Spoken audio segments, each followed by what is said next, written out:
जब कोई इंसान हद से ज्यादा डेस्परेट होकर किसी के पीछे भागने लगता है तो उसकी कोई वैल्यू नहीं रह जाती। इसलिए जब मुझे पता चला कि जिस स्कूल ब्यूटी ने मुझे 99 टाइम्स रिजेक्ट किया था उसे असल में मुझसे लव एट फर्स्ट साइट हुआ था, लेकिन सिर्फ इसलिए क्योंकि वो अपने पसंद के लड़के से चेस किए जाने वाले प्रोसेस को एंजॉय करना चाहती थी, उसने मुझे बार बार रिजेक्ट किया। ये जानने के बाद मैंने डिसाइड किया कि अब मैं उसे और भाव नहीं दूंगा और मैंने अपने प्रोफेसर को फॉरेन स्टडी एक्सचेंज प्रोग्राम के लिए अप्लाई कर दिया। जाने से पहले मैंने सोचा कि जो खत्म करना है उसे पूरी तरह खत्म कर देना चाहिए। इसलिए मैंने लिन क्यान्यू की बर्थडे पार्टी में उससे सारे रिश्ते तोड़ने का प्लान बनाया। लेकिन जब मैं वहां पहुंचा तो बर्थडे पार्टी पहले ही शुरू हो चुकी थी और प्राइवेट रूम के अंदर से जानी पहचानी आवाजें आ रही। लियू चेनचाओ अभी तक लेट कैसे है? कहीं वो कोई सरप्राइज तो प्लान नहीं कर रहा? उसने पहले ही 99 टाइम्स प्रपोज कर दिया है और अब 100 टाइम होने वाला है। लिन क्यान्यू, अब तो तुम्हें उसे हाँ कह देना चाहिए ना। हाँ बिल्कुल, तुम भी तो उसे पसंद करती हो। अगर तुमने इस बार भी अपने होने वाले बॉयफ्रेंड को रिजेक्ट किया तो हो सकता है वो सच में भाग जाए।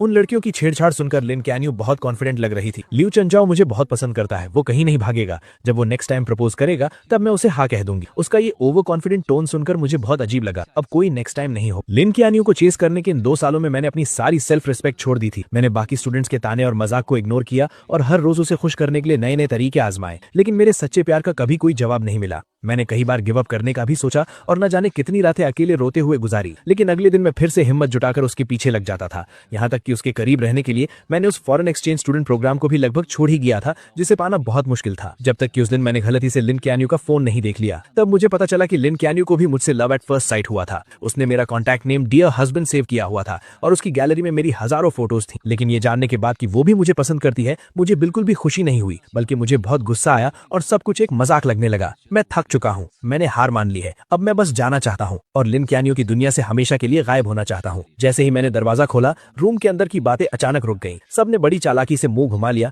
और दूसरी बातें करने लगे, जैसे उन्होंने मुझे देखा ही ना हो। लिन क्यान्यू ने भी अपनी ड्रिंक उठाई और गेम में शामिल हो गई। उसने एकदम कोल्ड सा फेस बना रखा था और मेरी तरफ देखा तक नहीं। मैंने उसकी तरफ देखा और मुझे मानना पड़ा कि उसकी एक्टिंग सच में कमाल की थी। पूरे रूम के लोगों के मुझे इग्नोर करने पर भी मुझे बिल्कुल बुरा नहीं लगा। मैं चुपचाप जाकर कॉर्नर की एक खाली सीट पर बैठ गया। अगले 1 घंटे तक सब लोग आपस में बातें करते रहे और मजे करते रहे, लेकिन मैं वहीं बैठकर अकेले अपना फोन चलाता रहा, जैसे कि मैं वहां हूं ही नहीं। पहले जब भी लिन क्यान्यू सामने आती थी तो मैं किसी भी तरह उसके पास जाने का मौका ढूंढता था और उसका अटेंशन पाने के लिए अलग अलग टॉपिक्स पर बात करता था। इस बर्थडे पार्टी के लिए भी मैंने उसे बहुत मनाया था और कई लोगों से सिफारिश करवाई थी, तब जाकर उसने मुझे इनवाइट किया था। नॉर्मली जो चीज इतनी मुश्किल से मिले उसकी ज्यादा कदर होनी चाहिए, लेकिन मेरा ये रिलैक्स्ड एटीट्यूड देखकर ऐसा लग रहा था जैसे मुझे उसके बर्थडे की कोई परवाह ही नहीं। मेरा ये पहले से एकदम अलग और कोल्ड बिहेवियर देखकर लिन क्यान्यू आखिरकार खुद को रोक नहीं पाई और उसने छुप छुप कर मुझे कई बार देखा। बर्थडे सॉन्ग गाने और केक काटने के बाद जल्द ही गिफ्ट देने का टाइम आ गया। मैंने सबका वेट किया कि सब अपने गिफ्ट्स दे दें। फिर मैं आराम से खड़ा हुआ और अपने बैग से कैलेंडर निकालकर उसे दे दिया। वहां मौजूद सभी लोग हैरानी से मुझे देखने लगे, क्योंकि वो कैलेंडर बस एक हाथ के साइज का था और उसमें सिर्फ 30 पेजेस थे। वो देखने में बहुत ही सस्ता लग रहा था। मुझे फर्क नहीं पड़ा कि बाकी लोग क्या सोच रहे हैं। मैंने बस लिन क्यान्यू की तरफ देखा और आराम से कहा, लिन क्यान्यू, आज से तुम हर दिन इसका एक पेज फाड़ना। जब तुम आखिरी पेज पर पहुंचोगी तो तुम्हारे लिए एक सरप्राइज होगा और वही मेरा तुम्हारे लिए लेट बर्थडे गिफ्ट है। ये सुनते ही उसके कुछ रूममेट जोर जोर से हंसने लगे। 100 टाइम प्रपोज करने का प्लान है क्या? तुम में सच में बहुत हिम्मत है। 2 साल हो गए और तुम अभी भी लगे हुए हो। तुम सच में क्यान्यू को बहुत पसंद करते हो ना? उनकी इन बातों को सुनकर लिन क्यान्यू ने भी यही सोचा कि ये 100th प्रपोजल का काउंटडाउन कैलेंडर है। उसके होंठों पर हल्की सी स्माइल आई, लेकिन उसने तुरंत उसे छुपा लिया और फिर से अपना कोल्ड फेस बना लिया। मैंने बस ये कहा था कि जब तुम 100 टाइम्स प्रपोज कर लोगे तब मैं इसके बारे में सोचूंगी। मैंने ये नहीं कहा था कि मैं पक्का हाँ कह दूंगी। मुझे पता था कि वो सब गलत समझ रहे थे। आखिरी पेज फाड़ने वाला दिन मेरे प्रपोज करने का दिन नहीं था, बल्कि वो दिन था जब मैं उसकी दुनिया से पूरी तरह गायब होने वाला था। मैंने कुछ एक्सप्लेन नहीं किया, बस हल्का सा हंसा और बोला, लिन क्यान्यू, मैं इतने टाइम से तुम्हारे पीछे हूँ लेकिन तुम्हें इंप्रेस नहीं कर पाया। मैं सच में जानना चाहता हूँ कि आखिर तुम्हारा आइडियल टाइप कैसा है। मेरे ये पूछते ही पूरा रूम शांत हो गया और सब उसकी तरफ एक अजीब सी नजरों से देखने लगे। लिन क्यान्यू ने मेरी तरफ घूर कर देखा, कुछ सेकंड्स तक चुप रही और फिर धीरे से बोली, मेरा आइडियल टाइप। उसने अभी बात शुरू ही की थी कि बंद दरवाजा अचानक खुला और सबका अटेंशन उस तरफ चला गया। सबकी नजरों के सामने जू यानशु एक बहुत ही ब्यूटीफुली पैक्ड बॉक्स लेकर अंदर आई। लिन क्यान्यू के चेहरे पर एक प्यारी सी स्माइल आ गई। Happy birthday क्यान्यू। लिन क्यान्यू की नजरें इस विश के साथ जू यानशु पर टिक गई। उसने अपनी उंगलियों से धीरे से टेबल को नॉक किया और अपनी अधूरी बात पूरी करते हुए बोली, मेरा आइडियल टाइप बेशक एक चेयरफुल और क्लीन लुक वाला हैंडसम गाय है। दरवाजे से अंदर आते ही ऐसी बातें सुनकर जू यानशु के चेहरे पर खुशी आ गई। वो जल्दी से उसके पास गई, अपना केयरफुली प्रिपेयर्ड गिफ्ट उसे दिया और उसे वहीं पर ओपन करने की जिद करने लगी। पल भर में ही सबका ध्यान भटक गया और किसी ने उस टॉपिक पर पर आगे बात नहीं की। उन दोनों को लोगों से घिरा हुआ देखकर मैंने कोई उदासी नहीं दिखाई, बल्कि मैं बहुत ही कामली वापस अपनी जगह पर जाकर बैठ गया। पूरी रात लिन च्यानियो जहां भी गई, जू यानशु हमेशा उसके साथ रही। वो दोनों हंस बोल रहे थे, एक दूसरे की ड्रिंक्स शेयर कर रहे थे और एक ही केक का पीस खा रहे थे। मैं चुपचाप उनकी ये क्लोजनेस देखता रहा और मेरे दिमाग में कई पुरानी यादें ताजा हो गई। हालांकि लिन च्यानियो किंगडा की स्कूल ब्यूटी है और उसके बहुत चाहने वाले हैं, लेकिन वो हमेशा लड़कों से दूर ही रहती है। उसका इकलौता एक्सेप्शन जू यानशु है, जिसके साथ वो बचपन से बड़ी हुई है। वो उसके बिखरे बालों को सेट करती है, क्लासेस में उसके साथ बैठती है और उसका बैग उठाती है और उसके लिए दूसरे कॉलेजेस की लड़कियों से बैट लगाकर compete करती है। उसकी ये सारी स्पेशल ट्रीटमेंट मेरे दिन में कांटों की तरह चुभती थी। लेकिन सच्चाई पता चलने वाले दिन मुझे समझ आया कि भले ही लिन च्यानियो और जू यानशु बचपन के दोस्त हों, लेकिन पहले वो इतने क्लोज नहीं थे। जू यानशु पूरा दिन लिन च्यानियो के पीछे घूमती थी, लेकिन उसने कभी उसे भाव नहीं दिया था। मेरी एंट्री के बाद ही उसने जानबूझकर मेरे सामने जू यानशु के साथ क्लोज होने का नाटक शुरू किया था, सिर्फ इसीलिए ताकि मुझे जेलस फील हो और मैं उसे चेज करने के लिए और ज्यादा मोटिवेट हूँ। इसीलिए अब लिन च्यानियो को मेरे सामने ये सब नाटक देखकर मुझे सिर्फ हंसी आ रही थी। मैंने अपना ग्लास नीचे रखा, खड़ा हुआ और वॉशरूम चला गया। मैंने अपने चेहरे पर पानी के छींटे मारे, जिससे मुझे थोड़ा होश आया। मैंने अपने बैग से टिश्यू निकाला और चेहरे से पानी पोंछने लगा। मेरा चेहरा ढका हुआ था, इसलिए मुझे पता ही नहीं चला कि अचानक कोई मेरे पास आकर खड़ा हो गया। जब मैंने जू यानशु की वो अजीब सी ताने मारने वाली आवाज सुनी, तब मुझे एहसास हुआ कि कुछ गड़बड़ है। लोचेंजो, तुम इतने सालों से सिस्टर चियानियो के पीछे पड़े हो, लेकिन उसने कभी हाँ नहीं कहा, और तुम्हारी इतनी हिम्मत कि तुम बेशर्मों की तरह इस बर्थडे पार्टी में भी आ गए। मैं तुमसे रिक्वेस्ट करती हूँ, वो तुम्हें बिल्कुल पसंद नहीं करती। क्या तुम्हें थोड़ी भी सेल्फ रिस्पेक्ट नहीं है? तुम बस एक सस्ते डेस्परेट इंसान हो। उसकी बातें सुनकर मेरे चेहरे पर जरा सा भी गुस्सा नहीं। मैंने बस उसे कामली देखा और पूछा, क्या तुम्हारी बकवास खत्म हो गई? जू यानशु को मेरे ऐसे रिएक्शन की उम्मीद नहीं, इसलिए वो कुछ पल के लिए हैरान रह गई। बिल्कुल नहीं। क्या तुम्हें पता है कि पूरा स्कूल तुम्हारे बारे में क्या कहता है? 99 टाइम्स प्रपोज करने वाला डेस्परेट कुत्ता। आखिरकार तुम भी एक स्टूडेंट हो, क्या तुम्हें अपनी इज्जत की कोई परवाह नहीं है? कोई भी देखकर बता सकता है कि सिस्टर चियानियो मुझे पसंद करती है। तुम अपनी ये अंधी आंखें खोलकर क्यों नहीं देखते? उसका ये बदतमीजी भरा रवैया देखकर भी मुझे कोई फर्क नहीं पड़ा। मैंने बस अपनी नजरें उससे हटाकर उसके पीछे की तरफ कर ली और कहा, इससे पहले कि तुम और गालियां दो, अपने पीछे देख लो। मेरी नजर का पीछा करते हुए जू यानशु अजीब सा मुंह बनाकर पीछे मुड़ी और सामने दरवाजे के बाहर लिन चियानियो खड़ी थी। ऐसा लग रहा था कि वो काफी देर से वहां खड़ी थी और शायद उसने अभी अभी जो कुछ हुआ वो सब देख लिया था। ये सोचते ही जू यानशु अचानक घबरा गई। उसके चेहरे पर तुरंत वो बेचारी और मासूम सी एक्टिंग वापस आ गई और उसका सारा एटीट्यूड गायब हो गया। वो जल्दी से उसके पास गई, उसका हाथ पकड़ा और घबराते हुए एक्सप्लेन करने लगी, सिस्टर चियानियो, आपने जो देखा वैसा कुछ नहीं है। ये लूचेंजू था। पहले इसी ने मुझे परेशान किया, लेकिन लिन चियानियो को जैसे कोई फर्क नहीं पड़ा। उसने अपनी आंखों से जू यानशु को मुझे बेइज्जत करते देखा था, फिर भी उसने ऐसे बिहेव किया जैसे उसने कुछ देखा ही ना हो। उसने मेरी तरफ एक नजर देखा, फिर अपनी जैकेट उतारकर जू यानशु को पहना दी। बाहर बहुत हवा है, तुमने इतने कम कपड़े पहने हैं, कहीं तुम्हें ठंड न लग जाए। ये कहते हुए उसने उसका हाथ पकड़ा और वापस प्राइवेट रूम की तरफ मुड़ गए। जू यानशु ने भी इस रिएक्शन की उम्मीद नहीं की। ये देखकर कि लिन चियानियो को मेरे बेइज्जत होने से कोई फर्क नहीं पड़ा, जू यानशु का कॉन्फिडेंस और बढ़ गया। उसने बहुत प्राउडली पीछे मुड़कर मेरी तरफ देखा और मुझे एक मजाक उड़ाने वाली स्माइल दी। मेरा सिर नीचे था, इसलिए मैंने जू यानशु का वो ताना नहीं देखा। मैंने गीले टिश्यू को मोड़कर डस्टबिन में फेंका और मुड़कर सीढ़ियों से नीचे चला गया। सीढ़ियां एकदम शांत थी, सिर्फ मेरे कदमों की आवाज आ रही। उस अंधेरे में जो कुछ भी अभी हुआ वो मेरे दिमाग में घूमने लगा और मेरे होठों पर एक हल्की सी हंसी आ गई। जब वो जू यानशु को जैकेट पहना रही थी तो उसकी नजरें साफ तौर पर मुझ पर टिकी थी, जबकि उसके मुंह से जू यानशु की फिक्र वाले वर्ड्स निकल रहे थे। मुझे मानना पड़ेगा, उसकी एक्टिंग स्किल्स सच में कमाल। अगर मुझे उसके छुपे हुए इरादों के बारे में पहले से पता ना होता तो शायद मैं सच में उसके धोखे में आ जाता। बाहर जोरों की बारिश हो रही थी और कैब्स लगभग बंद हो चुकी थी। सब लोग बार के दरवाजे पर ही फंस गए थे। लिन चियानियो ने अपने फैमिली ड्राइवर को बुला लिया और कहा कि वो जू यानशु को घर छोड़ेगी। इतनी रात हो गई है, सब जा चुके हैं और लूचेंजू को अकेले यहाँ कैब का वेट करना अच्छा नहीं लगेगा ना। लिन चियानियो ने ड्राइवर से छाता लिया और बोली, उसके पास पैर है, वो खुद चला जाएगा। ये कहकर उसने मेरे रिएक्शन की परवाह किए बिना जू यानशु को लिया और कार में बैठ गए। बारिश में दूर जाती उस स्पोर्ट्स कार को देखकर मुझे कोई फर्क नहीं पड़ा। मैं अपनी कैब ऐप पर कैब ढूंढता रहा। ठंडी हवा में 2 घंटे से ज्यादा वेट करने के बाद जब बारिश थोड़ी रुकी, तब आखिरकार एक ड्राइवर ने मेरी राइड एक्सेप्ट की। जब मैं घर पहुंचा तो रात के 2 बज चुके थे। मैं अपने दरवाजे पर गया, पासवर्ड डाला और जैसे ही दरवाजा खुला, सामने वाला दरवाजा भी खुला। आगे से जल्दी आया करो, तुम्हारे दरवाजा खोलने की आवाज बहुत तेज है, मेरी नींद खराब होती है। मैंने देखा कि उसने अभी तक अपने कपड़े भी चेंज नहीं किए थे। मुझे सब समझ आ गया और मैं मन ही मन हंसा। मैंने बस यूं ही बोला और सीधा मुड़कर अपने रूम में चला गया। मैंने लाइट्स ऑन की और दरवाजा बंद कर लिया। जब मैंने जूते चेंज कर लिए तब बाहर से दरवाजा जोर से बंद होने की आवाज आई। मैंने उस पर ध्यान नहीं दिया, अपने कपड़े उतारे,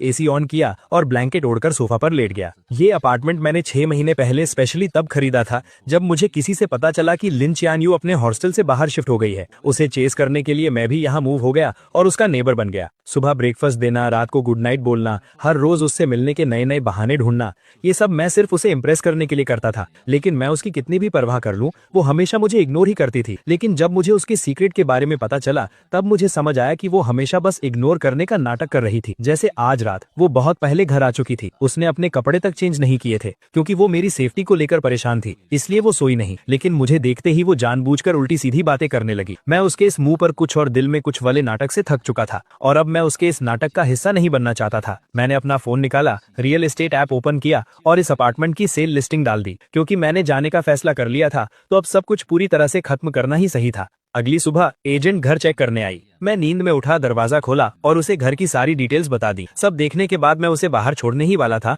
कि सामने वाला दरवाजा खुल गया। लिन चियान्यू कार की कीज लेकर बाहर जा रही थी। मेरे साथ एक अनजान औरत को देखकर उसकी भौएं अचानक सिकुड़ गईं। ये कौन है? ये मेरी कजन सिस्टर है, कुछ सामान देने आई थी। मैंने बिना किसी झिझक के झूठ बोल दिया। मेरे पास खड़ी एजेंट हैरानी से मुझे देखने लगी, लेकिन वो बहुत प्रोफेशनल थी, इसलिए उसने मेरा झूठ पकड़ा नहीं और एक बहाना बनाकर वहां से चली गई। मैं वापस रूम में गया, कपड़े चेंज किए और स्कूल जाने का प्लान बनाया। लेकिन जैसे ही मैं मुड़ा, एलिवेटर के सामने कोई खड़ा था और रास्ता रोक रखा था। मैंने सिर उठाकर देखा तो वो लिन चियान्यू थी। मुझे थोड़ा अजीब लगा, क्या वो अभी बाहर नहीं जा रही थी? वो अभी तक गई क्यों नहीं? लिन चियान्यू ने मेरी आंखों में वो कंफ्यूजन देखा और थोड़ी ऑकवर्ड होते हुए बोली, आज मैं तुम्हें स्कूल ड्रॉप कर दूंगी। मुझे समझ नहीं आ रहा था कि आज वो एक अलग इंसान की तरह बिहेव क्यों कर रही है, तो मैंने सिर हिलाकर मना कर दिया। लेकिन वो किसी बीमार इंसान की तरह मुझे ड्रॉप करने की जिद करने लगी। उसने बहुत से बहाने बनाए, लेट होने से लेकर रास्ते में पढ़ने तक। जब लगा कि वो एनवायरनमेंट सेव करने वाला बहाना भी देने ही वाली है, तो मैं उससे बहस नहीं कर पाया। मैं और टाइम वेस्ट नहीं करना चाहता था, इसलिए मैं मान गया। पूरे रास्ते हम दोनों ने एक शब्द भी नहीं बोला। कार के अंदर एकदम सन्नाटा था। उसे मेरी बकबक सुनने की आदत थी। अब मुझे इतना शांत देखकर लिन चियान्यू को बहुत अजीब लग रहा था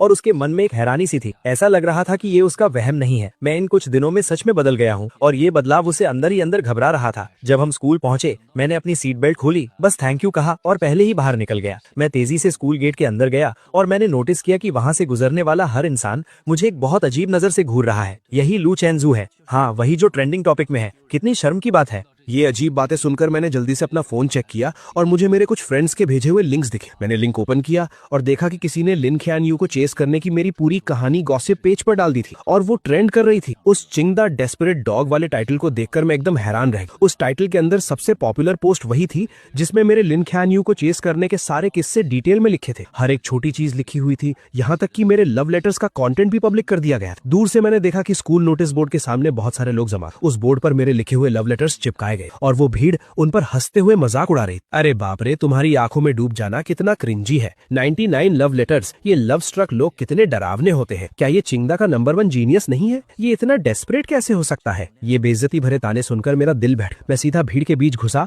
और एक एक करके सारे लेटर्स फाड़ने लगा। जब मैं आखिरी लेटर फाड़ रहा था, तभी मेरे कानों में जू यानशु की तीखी और कड़वी आवाज, सिस्टर ख्यान्यू, लू चेंजू ने आपको इतनी बार प्रपोज किया है, आपको उसके लिए कितनी फीलिंग्स हैं? लिन ख्यान्यू की आवाज हमेशा की तरह एकदम ठंडी थी। उसने सिर्फ एक शब्द, जीरो। दोनों मेन कैरेक्टर्स को मौके पर देखकर और मुझे सरेआम इस तरह बेइज्जत होते हुए देखकर भीड़ की हंसी और भी तेज और बेकाबू हो गई। कुछ तमाशा देखने वालों ने जानबूझकर मुझे ताना मारते हुए पूछा, लू चेंजू, तुमने 99 टाइम्स प्रपोज किया और बदले में तुम्हें 0 मिला, क्या तुम्हें और मेहनत नहीं करनी चाहिए? तुम्हारा नेक्स्ट प्रपोजल कब होने वाला है? हम सब भी देखने आएंगे और तुम्हें कुछ टिप्स भी देंगे, कैसा रहेगा? मैंने अपने हाथों में उन फटे हुए लव लेटर्स को कसकर पकड़ ली, इतनी जोर से कि मेरी उंगलियां सफेद पड़ गई। कुछ बातें मेरे होठों तक आईं और मैं कुछ बोलने ही वाला था, लेकिन चारों तरफ से मुझे घूरती उन नजरों को देखकर मैंने खुद को रोक लिया। मैंने अपने हाथों में उन लेटर्स को हवा में ऊंचा उठाया जैसे कोई बैटल फ्लैग लहरा रहा हो और जोर से अनाउंस, ठीक है, 100वां प्रपोजल स्कूल के सेंट्रल स्क्वायर में 3 दिसंबर की सुबह 9 बजे। पूरे स्कूल के स्टूडेंट्स अपने दोस्तों के साथ इसे देखने के लिए इन्वाइटेड है। ये कहने के बाद मैंने परवाह नहीं की कि वहां खड़े लोग क्या रिएक्शन दे रहे हैं। मैं अपना सिर ऊंचा करके पूरे कॉन्फिडेंस के साथ वहां से चला गया। उस सुबह मैं अपनी क्लासेस में नहीं गया। मैं वापस घर आ गया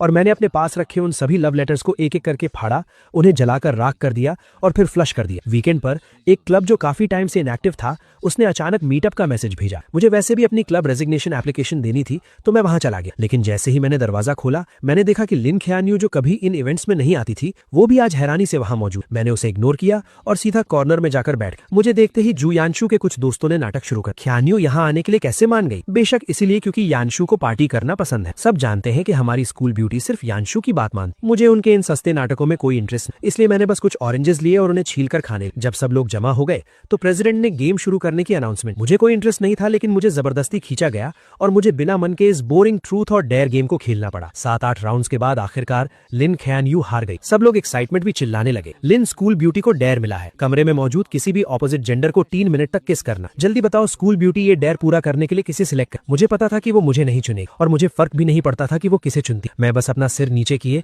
अपने हाथ में रखे डाइस के साथ खेलता रहा और बिल्कुल मेरी उम्मीद के मुताबिक लिन ख्यान यू ने जू यांशु को चुना। लेकिन उसने एक शर्त रखी कि कमरे की सारी लाइट्स बंद कर दी जाएं। कमरे में घुप अंधेरा था और सिर्फ सांसों की आवाजें सुनाई दे रही। 3 मिनट बाद लाइट्स ऑन हो। लिन कैन यू आकर अपनी जगह बैठ गए, लेकिन जोयांशु वहीं खड़ी हैरान थी और उसका चेहरा उतरा हुआ था क्योंकि लिन कैन यू ने उसे किस नहीं किया था। मैंने बस एक नजर उसकी तरफ देखा, तभी प्रेसिडेंट ने नेक्स्ट राउंड शुरू करने को कहा। मैंने अपने हाथ की 3 डाइस बिना सोचे समझे फेंक दी। बदकिस्मती से तीनों डाइस पर एक आया, जो सबसे लोवेस्ट स्कोर था। मैंने बिना कुछ कहे कार्ड्स के पाइल से एक कार्ड निकाला और वो वही सेम डेयर था, बिल्कुल सेम पनिशमेंट। पल भर में कमरे के सभी लोग एक्साइट हो गए और उनकी नजरें मेरे, लिन कैन यू और जोयांशु के बीच घूमने लगी। मैंने ऐसे प्रिटेंड किया जैसे मैं कुछ देख ही नहीं रहा। मैंने गेम का पॉइंटर घुमा दिया और वो मेरे सामने बैठी एक जूनियर गर्ल पर जाकर रुका। सबको लगा कि मैं पीछे हटने वाला हूँ। मैंने उस जूनियर से कहा, सॉरी, तुम्हें थोड़ी परेशानी होगी। वो जूनियर एकदम कंफ्यूज थी और बस खड़ी होने ही वाली थी कि अचानक लिन कैन यू झटके से खड़ी हुई और उसने अपनी चेयर को लात मारकर गिरा दी। जब किसी को समझ नहीं आ रहा था कि क्या हुआ,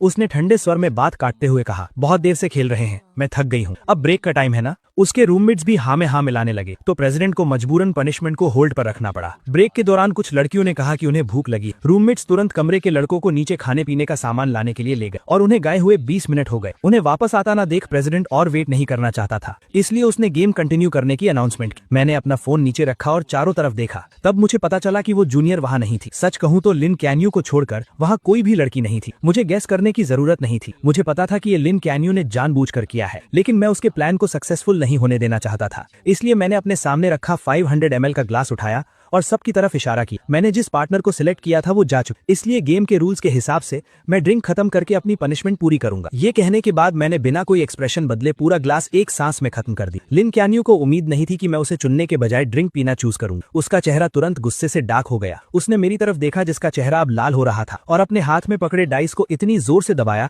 कि उससे आवाज आने लगी। आधे लोगों के चले जाने के बाद गेम में कोई मजा नहीं बचा था, इसलिए वो पार्टी वहीं खत्म हो गई। मैं नशे में झूमता हुआ सबके जाने का वेट करता रहा। फिर मैंने अपने बैग से क्लब रेजिग्नेशन एप्लीकेशन निकाली और प्रेसिडेंट को दे दी। दीवार के सहारे मैं नीचे जाने की कोशिश करने लगा। मैं सीढ़ियों के पास पहुंचा ही था कि मुझे धुंधला धुंधला जोयांशु दिखाई दी। मैं उसे इग्नोर करके साइड से निकलने ही वाला था कि उसने मेरा हाथ जोर से पकड़ लिया। उसकी आंखों में बहुत गुस्सा था। अभी लाइट्स ऑन होने के बाद तुमने मुझे उस अजीब नजरों से क्यों देखा था? मैं तुम्हें बता दूं, भले ही सिस्टर कैनियो में मुझे किस नहीं किया, उसका भी एक रीजन था। वो मेरी रिस्पेक्ट करती है। उसकी बातें सुनकर मेरी हंसी छूटने ही वाली थी, लेकिन मुझे पता था कि इस वक्त मैं कुछ भी कहूँ जोयांशु नहीं समझेगी, इसलिए मैंने बस अपना सिर हिलाया और कहा, तुम बिल्कुल सही कह रही हो। ये कहकर मैंने उसका हाथ छुड़ाया और जाने लगा, लेकिन जोयांशु ने मुझे और जोर से पकड़ लिया और लगातार मुझे गालियां देने लगी। हम दोनों के बीच धक्का मुक्की होने लगी। मेरे पैर वैसे ही लड़खड़ा रहे थे और उसके खींचने की वजह से मेरा बैलेंस बिगड़ गया। मैं सीधा पीछे की तरफ गिरा और उन ऊंची सीढ़ियों से नीचे लुढ़कता चला गया। जोयांशु भी घबरा गई और उसका बैलेंस बिगड़ गया, जिससे वो भी मेरे साथ सीढ़ियों से नीचे गिर गई। ऊपर से गिरने की आवाज सुनकर जो स्टूडेंट्स अभी ज्यादा दूर नहीं गए थे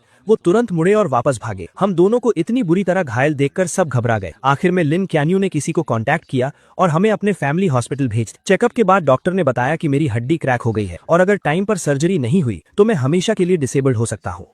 जब से उसे पता चला कि हमें चोट लगी है, उसकी नजरें मुझसे एक पल के लिए भी नहीं हटी। मेरे पीले पड़े चेहरे और माथे से टपकते पसीने को देखकर ऐसा लग रहा था जैसे वो भी मेरे दर्द को फील कर रही थी और उसका दिल भी दर्द से तड़प रहा था। ऑपरेशन थिएटर रेडी था, लेकिन हॉस्पिटल में अभी सिर्फ एक ही एक्सपर्ट डॉक्टर मौजूद था जो ये सर्जरी कर सकता था। लिन क्यूनियो को डिसाइड करना था कि पहले सर्जरी किसकी होगी। उसने बिना सोचे मेरी तरफ देखा और मेरी नजरें भी उसी पर थी। मेरी उन आंखों में अब पहले वाला प्यार और पागलपन नहीं था, बस एक मरे हुए तालाब जैसी शांति थी। मेरी उस नजर को देखकर लिन क्यूनियो का दिल जोर से कांप उठा। मिस, प्लीज जल्दी डिसाइड कीजिए, पहले किसकी सर्जरी करनी है? मैं स्ट्रेचर पर अपने पीले पड़े चेहरे के साथ लेटा हुआ था। बेहोश होने से ठीक 1 सेकंड पहले मैंने लिन क्यूनियो को पूरे कॉन्फिडेंस के साथ एक नाम लेते हुए सुना, जुयांशु। पहले जुयांशु को बचाओ। जल्दी ही डॉक्टर्स जुयांशु को ऑपरेशन थिएटर में ले गए। जैसे ही वो दरवाजा बंद हुआ मैं पूरी तरह से बेहोश हो गया। जब मुझे दोबारा होश आया तब तक 1 दिन बीत चुका था। आंखें खोलते ही सबसे पहले मैंने अपने पैरों को हाथ लगाकर चेक किया। जब मुझे फील हुआ कि मेरे पैर अभी भी सही सलामत हैं, तब जाकर मैंने चैन की सांस ली। मेरी आंखों से खुशी के आंसू छलक पड़े। थैंक गॉड, मैं डिसेबल्ड नहीं हुआ। खबर मिलते ही मेरे पेरेंट्स तुरंत आ गए और मुझे टॉप फ्लोर के वीआईपी वार्ड में शिफ्ट कर दिया, जहां वो मेरी देखभाल करने लगे। 2 घंटे बाद जू यांशु को मेरे ठीक सामने वाले वार्ड में शिफ्ट किया गया। लिन क्यून्यू खुद उसका हाथ पकड़कर उसे अंदर लेकर आई। चेकअप्स में आसानी हो इसलिए दोनों वार्ड्स के दरवाजे खुले हुए थे और मैं सामने वाले वार्ड में जो कुछ भी हो रहा था वो सब साफ साफ सुन सकता था। जू यांशु दर्द से परेशान थी तो लिन क्यून्यू को अलग अलग बातों से उसका ध्यान भटकाने की कोशिश कर रही थी। हॉस्पिटल का खाना उसे पसंद नहीं आ रहा था तो लिन क्यून्यू खुद घर जाकर उसके लिए लाइट और हेल्थी खाना बनाकर लाई। वार्ड में खाली बैठे उसे बोर फील हो रहा था तो लिन क्यून्यू उसके टाइम पास के लिए अलग अलग मजेदार चीजें लेकर आई। इन 10 दिनों में वो दोनों इतने क्लोज हो गए कि नर्सेस भी गॉसिप करने लगी कि क्या हॉस्पिटल के डायरेक्टर को उनका होने वाला दामाद मिल गया है। मैं चुपचाप ये सब सुनता रहा और मैंने कोई दखल नहीं दिया, लेकिन मुझे अच्छे से पता था कि लिन क्यून्यू ये सब नाटक सिर्फ मुझे दिखाने के लिए कर रही है। आखिरकार मैंने इस वार्ड का दरवाजा सैकड़ों बार बंद किया था, लेकिन हर बार दरवाजा बंद होते ही कोई नर्स चेकअप के लिए आ जाती। ये कोई इत्तेफाक तो बिल्कुल नहीं। डिस्चार्ज वाले दिन मुझे बेसमेंट पार्किंग में वो दोनों फिर मिल गए। मुझे आता देख लिन क्यून्यू ने व्हील चेयर पर बैठी जू यांशु को उठाया और कार में बिठा दिया। लू चेंजो, मैंने सुना है तुम क्यून्यू के घर के सामने ही रहते हो, चलो हम तुम्हें ड्रॉप कर देते हैं। मैं उनसे कोई बात नहीं करना चाहता था तो मैंने बिना सिर उठाए सीधा अपनी कैब में बैठ गया। जब कैब मेरे अपार्टमेंट के नीचे पहुंची मैंने अपने पेरेंट्स की हेल्प लेने से मना कर दिया और अपनी क्रचेस के सहारे अकेले ही घर चला गया। एलिवेटर बेसमेंट 1 से फर्स्ट फ्लोर पर आई। लिन क्यून्यू जिसे जू यांशु को घर छोड़ने जाना था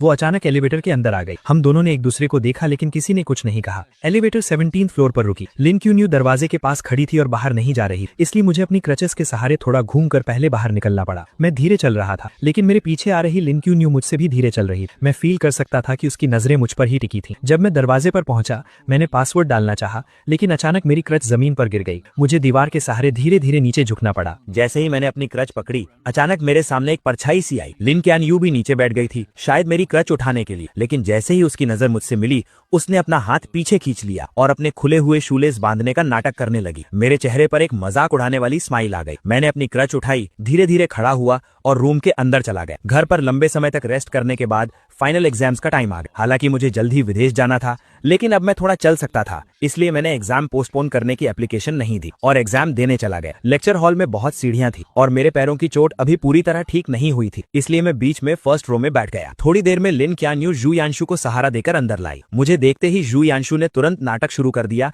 कि उसके पैर में दर्द है और उसे फर्स्ट रो में ही बैठना है। लिन क्यान उसे मेरे बगल वाली सीट तक ले आई और खुद दीवार के साथ वाली सीट पर बैठ गए। एग्जाम जल्द ही शुरू हो गया। जू यांशु ने वेट किया और जैसे ही टीचर आखिरी सीढ़ी से नीचे उतरा उसने चुपके से पेपर की एक चिट मेरी डेस्क पर फेंक दी जो बीच के आयल से पार होकर मेरे पास आई। मेरा पेन पकड़ा हुआ हाथ रुक गया। मुझे कुछ समझ आता उससे पहले ही टीचर मुड़ा और उसने मुझे डांट दी। एग्जाम से पहले ही मैंने बार बार कहा था कि मार्क्स कम आए तो चलेगा लेकिन कैरेक्टर पर कोई सवाल नहीं उठना चाहिए। चीटिंग बिल्कुल अलाउ नहीं और तुमने जानबूझकर ये गलती की है। लू चेन चाओ, तुम्हारा एग्जाम कैंसिल किया जाता है। तब जाकर मुझे समझ आया कि यू यांशु का असली प्लान क्या था, लेकिन मैं चुपचाप ये इल्जाम अपने सिर नहीं लेना चाहता था। मैं तुरंत खड़ा हुआ और अपने डिफेंड में कहा कि सीसीटीवी फुटेज चेक किया जाए। बदकिस्मती से सुबह ही टीचिंग बिल्डिंग की इलेक्ट्रिसिटी कट गई थी, इसलिए क्लास का सीसीटीवी कैमरा चालू नहीं था। यू यांशु के चेहरे पर हैरानी से खुशी में बदलते हुए एक्सप्रेशन को देखकर मुझे बहुत गुस्सा आ रहा था। लिन क्यान यू यांशु के बगल में बैठी और उसने सब कुछ अपनी आंखों से देखा था। टीचर भी किसी बेकसूर को सजा नहीं देना चाहता था, इसलिए उसने तुरंत लिन क्यान को आगे बुलाया। किंगडा की टीचिंग बिल्डिंग लिन फैमिली ने ही इन्वेस्ट की थी। लिन क्यान को किसी की चापलूसी करने की जरूरत नहीं और वो हमेशा फेयर रहती, इसलिए टीचर्स और स्टूडेंट्स के बीच उसकी बात को बहुत अहमियत दी जाती। पूरी बात सुनने के बाद लिन क्यान ने आंखें उठाकर मुझे देखा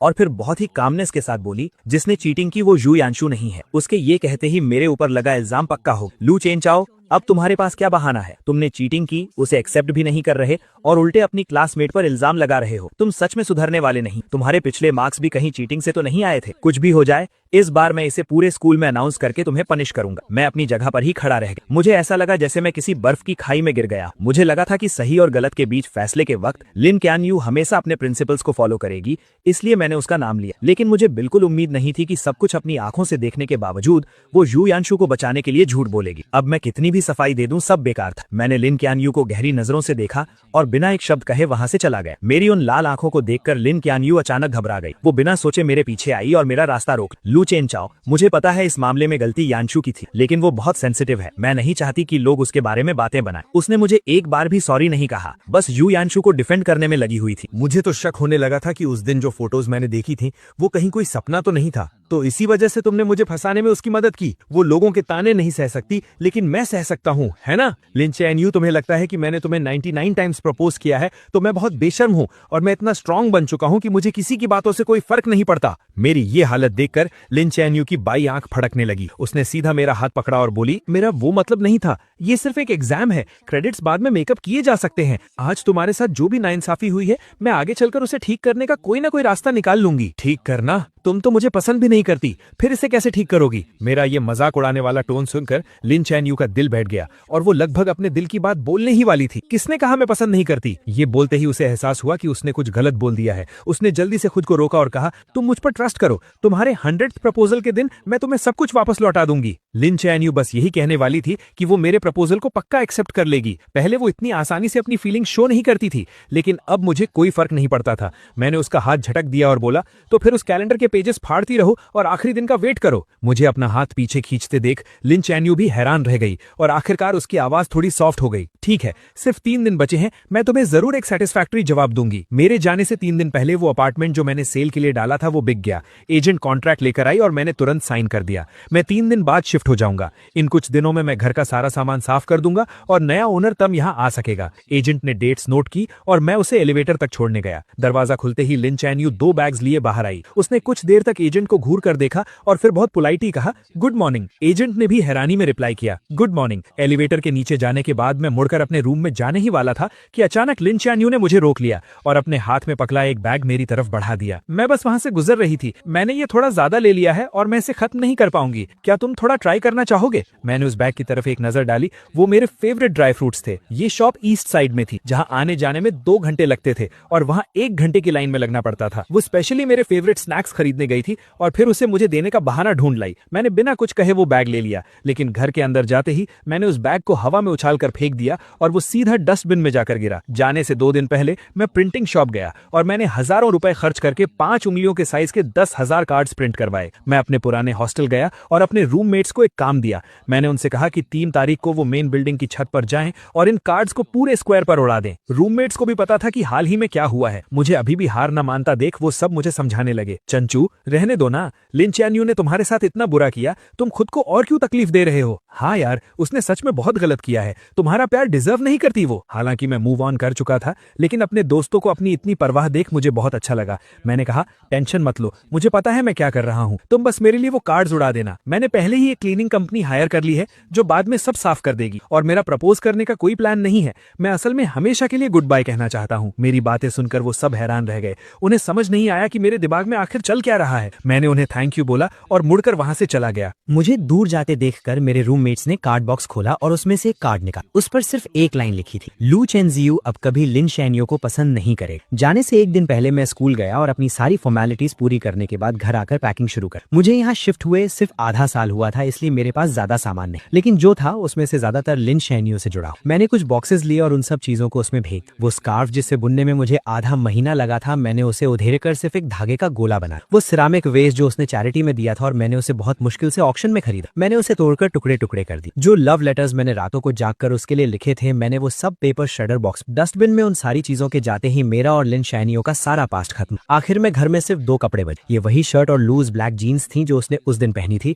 जब हम पहली बार मिले। मैंने माचिस जलाई और उन्हें जलाकर राख कर दी। जब मैं खड़ा हुआ तो मैंने देखा कि लिन शैनियो कुछ ही दूरी पर खड़ी थी। मैंने बहुत कामली उससे कहा, बस कुछ फालतू का कचरा साफ कर, और मुड़कर अपस्टेयर्स चला। अगले दिन सुबह होते ही मैं सामने वाले दरवाजे की आवाजों से उठ गया। मैंने नींद में अपनी आंखें खोली और टाइम देखने के लिए अपना फोन उठाया। तभी मैंने नोटिफिकेशन बार में लगातार आते हुए ढेरों मैसेजेस देखे। मुझे समझने में थोड़ा टाइम लगा कि ये सारे मैसेजेस 20 से ज्यादा लोगों के ग्रुप से आ रहे हैं। 1 साल पहले लिन शैनियो की पसंद जानने के लिए मैं चुपके से इस ग्रुप में जुड़ा था। मैं उस ग्रुप से लीव होना भूल गया और लिन शैनियो को भी नहीं पता था कि मैं उस इतनी सुबह सुबह जो लोग बातें कर रहे थे वो लिन शैनियो की हॉस्टल फ्रेंड्स थी। जैनियो इतनी जल्दी उठ गई, कहीं ऐसा तो नहीं कि एक्साइटमेंट के मारे तुम रात भर सोई ही नहीं? ये भी कोई पूछने की बात। वो कल रात 11 बजे से ही तैयारी में लगी। क्या इस बार सच में तुम लू चेनजियू का प्रपोजल एक्सेप्ट करने वाली हो? यहाँ तक स्क्रॉल करने के बाद मेरे हाथ रुक गए। मैंने देखा कि नीचे लिन शैनियो ने एक लंबा सा मैसेज टाइप किया हुआ था। प्रपोजल एक्सेप्ट करने की बात नहीं है, हम दोनों एक दूसरे को पसंद करते हैं तो हमारा साथ आना तो वैसे भी तय। अब ये फालतू के सवाल मत, मुझे ये बताओ कि आज कौन सी ड्रेस ज्यादा अच्छी लगे, ये वाली या ये वाली? उसके भेजी गई दर्जनों ड्रेसेस की फोटोज देखकर ग्रुप में खलबली मच गई। हे भगवान, इतनी सारी तैयारियां! क्या ये हमारी वही कोल्ड स्कूल ब्यूटी है जो लड़कों से दूर रहती थी?